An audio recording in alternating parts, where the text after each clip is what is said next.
Effect ന്യൂസിലേക്ക് ഏവർക്കും സ്വാഗതം. പാലക്കാടിലെ മുഴുവൻ വോട്ടർമാരുമായി ഒരു ഡീൽ ഉറപ്പിച്ചിട്ടുണ്ട്.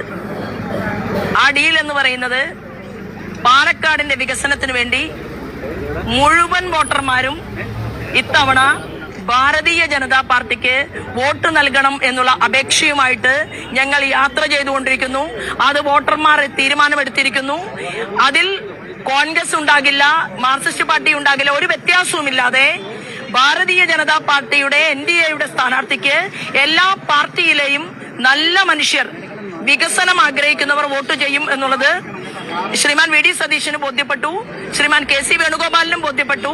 പാലക്കാടിലെ BJP വിജയിക്കുമെന്ന് രണ്ടുപേർക്കും ഉറപ്പായി. അത് എത്ര വോട്ടിന്റെ ഭൂരിപക്ഷത്തിനാണ് എന്ന് മാത്രമേ ഉറപ്പില്ലാത്തതുള്ളൂ.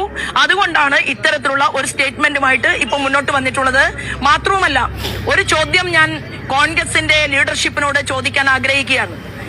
എന്തുകൊണ്ടാണ് 47 വർഷക്കാലം ഈ അസംബ്ലി മണ്ഡലത്തിൽ കോൺഗ്രസിന്റെ MLA ഉണ്ടായിട്ട് എന്തുകൊണ്ട് ഈ നേതാക്കന്മാർക്ക് പാലക്കാട് ആഗ്രഹിച്ച ഒരു സ്ഥാനാർത്ഥിയെ കൊടുക്കാൻ സാധിച്ചില്ല എന്നുള്ള ഒരു ചോദ്യം ഞാൻ ചോദിക്കാൻ ആഗ്രഹിക്കുകയാണ്. കൂടാതെ എന്തിനാണ് നിങ്ങൾ ഒളിച്ചോടി പോകുന്നത്?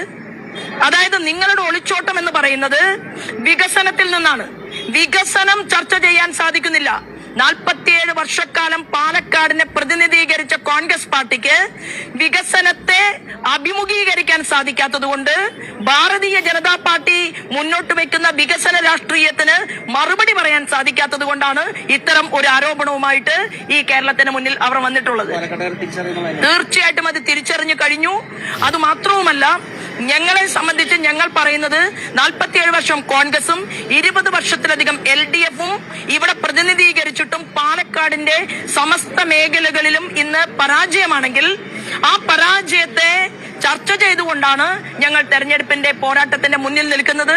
അത് തീർച്ചയായിട്ടും ഇവര് പറഞ്ഞത് ശരിയാണ്. ഇവിടുത്തെ ജനങ്ങൾ തീരുമാനമെടുത്തിട്ടുണ്ട്. അവരുടെ ശോഭ നിയമസഭയിൽ പോയാൽ മതി. പാലക്കാട്ടുകാർക്ക് എല്ലാ 3 പാർട്ടിക്കും കൂടി ഒരാൾ മതി എന്നാണ് ഇപ്പൊ പാലക്കാട്ടിലെ അമ്മമാരും സഹോദരന്മാരും ഒക്കെ പറയുന്നത്. അതിനു വേണ്ടിയിട്ട് സ്ഥാനാർത്ഥി എന്നുള്ള രീതിയിൽ ഞാൻ ഓരോ വീടുകളിലും കയറി ചെല്ലുകയാണ്. UDF വിജയിച്ച മമ്മൂട്ടിയെ കൊണ്ടുവരുന്നതാണ് സ്ഥാനാർത്ഥി പറഞ്ഞത്. ഇപ്പൊ ഗുജറാത്ത് മുഖ്യമന്ത്രിയെ തന്നെ കൊണ്ടുവന്നിരിക്കുന്നത് കൃത്യമായിട്ട് സന്ദേശം നൽകലാണോ? അതായത് വികസനമാണ് ലക്ഷ്യമെന്നുള്ള അത്തരത്തിലൊരു കൃത്യമായ സന്ദേശം നൽകലാണോ? തീർച്ചയായിട്ടും ഈ കേരളത്തിന്റെ വികസനത്തെ കുറിച്ചാണ് ഞങ്ങൾ ചർച്ച ചെയ്യുന്നത്. അതുപോലെ തന്നെ ഞങ്ങൾ ഇവിടുത്തെ പൊതുസമൂഹത്തോട് ചോദിക്കുന്നത് മാത്തൂരിലെയും കണ്ണാടിയിലെയും പിരായിരിയിലെയും കർഷകർ ഇന്നും ദുരിതം അനുഭവിക്കുന്നതിനെ കുറിച്ചാണ്. ജലസാന്ദ്രത കുറഞ്ഞുകൊണ്ടിരിക്കുന്ന പാലക്കാട്, അത്യുഷ്ണം അനുഭവിച്ചുകൊണ്ടിരിക്കുന്ന പാലക്കാട് ഒരുപക്ഷെ സ്ഥാനാർത്ഥിക്ക് അങ്ങോട്ടേക്ക് കൊടുക്കാനേ പാടില്ലാത്തതുള്ളൂ, അല്ലെ? ഇപ്പോ സ്ഥാനാർത്ഥി എന്നുള്ള രീതിയിൽ നിങ്ങളുടെ ശോഭയ്ക്ക് ഏതാണ്ട് 50ഓളം വരുന്ന ആളുകൾ ശോഭാ സുരേന്ദ്രൻ ജയിക്കുകയാണെങ്കിൽ 50 കുളങ്ങൾ കുഴിക്കാൻ വേണ്ടി 5 സെന്റ് തരാമെന്ന് ഇങ്ങോട്ടേക്ക് വാഗ്ദാനം നൽകിക്കൊണ്ട് 52ഓളം ആളുകൾ രംഗത്ത് വന്നിരിക്കുകയാണ്. അതിന് നേതൃത്വം കൊടുക്കുന്നത്, അവരുമായി ചർച്ച നടത്തുന്നത് ISROയുടെ ഡയറക്ടറാണ്. അദ്ദേഹം ഇതിനെക്കുറിച്ച് സയന്റിഫിക്കായി പഠിക്കുകയും പരിശോധിക്കുകയും ചെയ്ത് ഇവിടെ ഞങ്ങൾ ജലസംഭരണി എങ്ങനെ ഉയർത്താൻ സാധിക്കും എന്നതിനെ കുറിച്ച് ചർച്ച ചെയ്യുകയാണ്. പ്രൊഫസർമാരുടെ നേതൃത്വത്തിൽ മറ്റൊരു ടീമുണ്ട്. അത് വിദ്യാർത്ഥികൾക്ക് വേണ്ടിയിട്ടാണ്. സമഗ്രമായിട്ടുള്ള വികസനം ഞങ്ങൾ ചർച്ച ചെയ്തുകൊണ്ടായിരിക്കും തെരഞ്ഞെടുപ്പിൽ മുന്നോട്ട് പോകുന്നത്. നമ്മുടെ ആരാധ്യനായിട്ടുള്ള ഗുജറാത്തിന്റെ CM ശ്രീമാൻ ഭൂപേന്ദ്ര പട്ടേൽജി ഈ കേരളത്തിലേക്ക് വന്നിരിക്കുകയാണ്. നമുക്ക് ഏറെ സന്തോഷമുണ്ട്. പാലക്കാട് പോലെ ഒരു നമ്മുടെ വികസനം എത്താത്തൊരു മണ്ഡലത്തിലേക്ക് ഗുജറാത്തിന്റെ CM വരുന്നു എന്ന് പറയുന്നത് വികസനം കാണാൻ വേണ്ടി കേരളത്തിൽ നിന്ന് വൈബ്രന്റ് ഗുജറാത്തിന്റെ ഭാഗമായിട്ടും ഇവിടെ നിന്ന് ആളുകൾ അങ്ങോട്ടേക്ക് പോയി. അതിൽ കക്ഷി രാഷ്ട്രീയ വ്യത്യാസം ഉണ്ടായിരുന്നില്ല.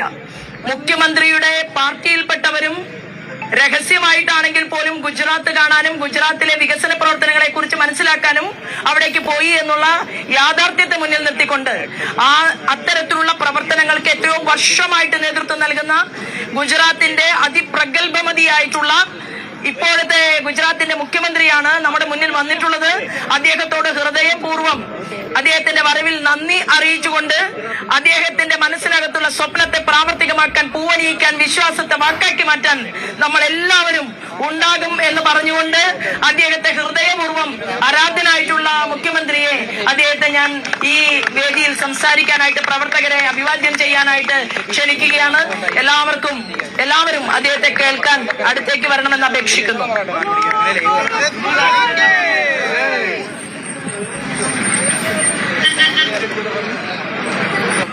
विधानसभा मत क्षेत्र के लोकप्रिय उम्मीदवार शोभा जी को बहुत बहुत शुभकामनाएं देता हूं।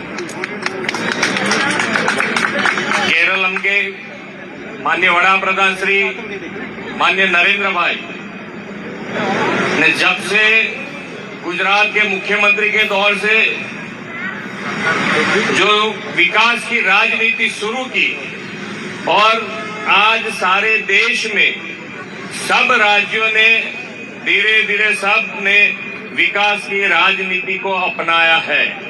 लास्ट में आपने बिहार में भी देखा होगा, उन्होंने भी विकास की राजनीति को पकड़ के आगे चलना मंजूर किया। तो आप सभी लोग भी, केरल में भी सभी लोग विकास की राजनीति को तेजी से आगे बढ़ाने के लिए डबल इंजन सरकार माननीय नरेंद्र भाई मोदी की एनडीए सरकार के सभी उम्मीदवार को विजयी बनाइए। धन्यवाद। മറ്റൊരു വാർത്തയുമായി വീണ്ടും കണ്ടുമുട്ടാം. അതുവരെ എല്ലാവർക്കും നന്ദി, നമസ്കാരം.